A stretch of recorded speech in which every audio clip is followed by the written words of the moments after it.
Assalamualaikum warahmatullahi wabarakatuh. Izin memperkenalkan diri, nama saya Hidayanti Pariman dengan NIM 2023-11324. Di sini saya akan mempresentasikan tentang studi kasus controlling tentang pembangunan fasilitas produksi propilena pada PT Chandra Perkasa. Yang pertama adalah latar belakang dan perencanaan atau penetapan standar. PT Chandra Perkasa, sebuah perusahaan energi, meluncurkan proyek strategis untuk membangun pabrik propilena baru.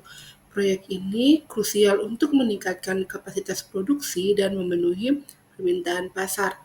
Tim manajemen teknik dipimpin oleh Budi telah menyelesaikan tahap perencanaan dengan menetapkan standar dan Key Performance Indicator atau KPI yang jelas.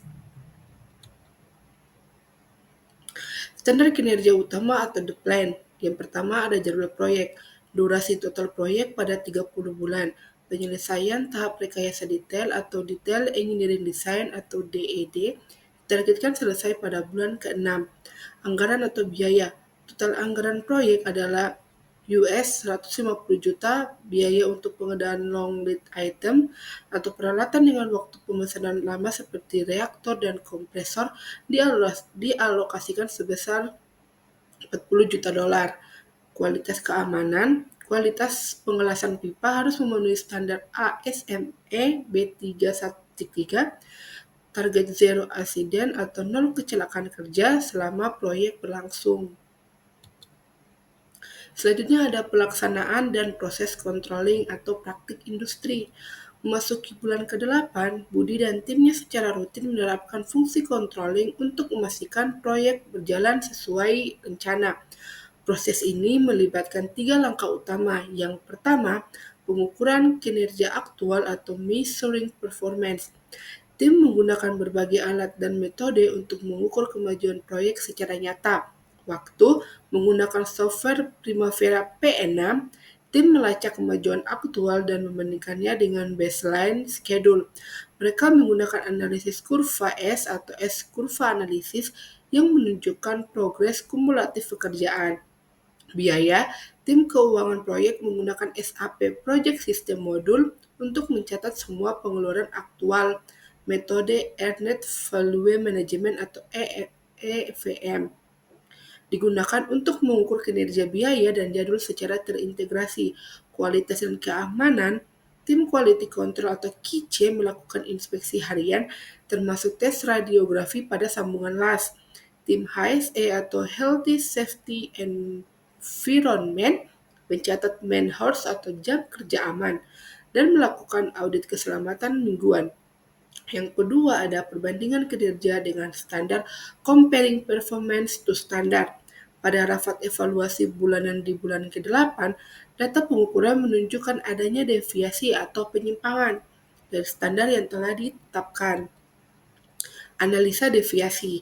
Yang pertama, jadwal. Laporan dari Primavera P6 menunjukkan proyek mengalami keterlambatan 4 minggu. Kurva S aktual berada di bawah kurva rencana. Penyebabnya karena keterlambatan pengiriman kompresor utama dari pemasok di Jerman akibat masalah logistik. Kemudian ada biaya. Laporan EFM menunjukkan Cost Performance Index atau CPI sebesar 0,95. Artinya untuk setiap dolar yang dibelanjakan, proyek hanya menghasilkan nilai pekerjaan sebesar 95 sen. Terjadi pembengkakan biaya atau cost overrun pada pekerjaan sipil akibat kenaikan harga material baja. Selanjutnya ada kualitas dan keamanan. Hasil tes radiografi menunjukkan 5% sambungan las di bawah standar ASME. Memerlukan pekerjaan ulang, namun catatan HSE menunjukkan zero accident masih tercapai. Kemudian ada nomor 3, pengambilan tindakan korektif atau taking correction action. Berdasarkan analisis deviasi, Budi sebagai manajer proyek tidak tinggal diam. Ia segera mengambil tindakan perbaikan untuk mengembalikan proyek ke jalurnya. Tindakan untuk mengatasi keterlambatan jadwal yang pertama ada eskalasi ke pemasok. Budi secara pribadi menghubungi manajemen senior pemasok kompresor Jerman untuk mempercepat proses pengiriman. Yang kedua ada fast tracking. Tim rekayasa diperintahkan untuk memulai pekerjaan instalasi perpipaan di area lain yang tidak bergantung pada kompresor tersebut. Ini adalah praktik menjalankan beberapa aktivitas secara paralel yang seharusnya sekuensial, penambahan sumber daya, menambah jam kerja atau lembur untuk tim instalasi mekanikal selama 2 minggu setelah kompresor tiba untuk mengejar keterlambatan. Kemudian ada tindakan untuk mengatasi pembengkakan biaya. Yang pertama ada value engineering. Tim melakukan kaji ulang desain untuk pekerjaan non-kritis dan menemukan alternatif material pagar pembatas yang lebih efisien tanpa mengurangi fungsi dan keamanannya. Yang kedua ada negosiasi ulang. Tim pengadaan menegosiasikan ulang kontrak dengan subkontraktor pekerjaan sipil untuk mencari efisiensi. Selanjutnya ada tindakan untuk masalah kualitas.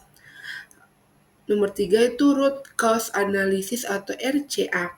Tim KC menemukan bahwa masalah pengelasan disebabkan oleh beberapa juru las atau welder yang sertifikasinya hampir habis. Keempat, pelatihan dan resertifikasi para welder tersebut segera diikutkan program pelatihan ulang dan resertifikasi untuk memastikan kualitas sesuai dengan standar.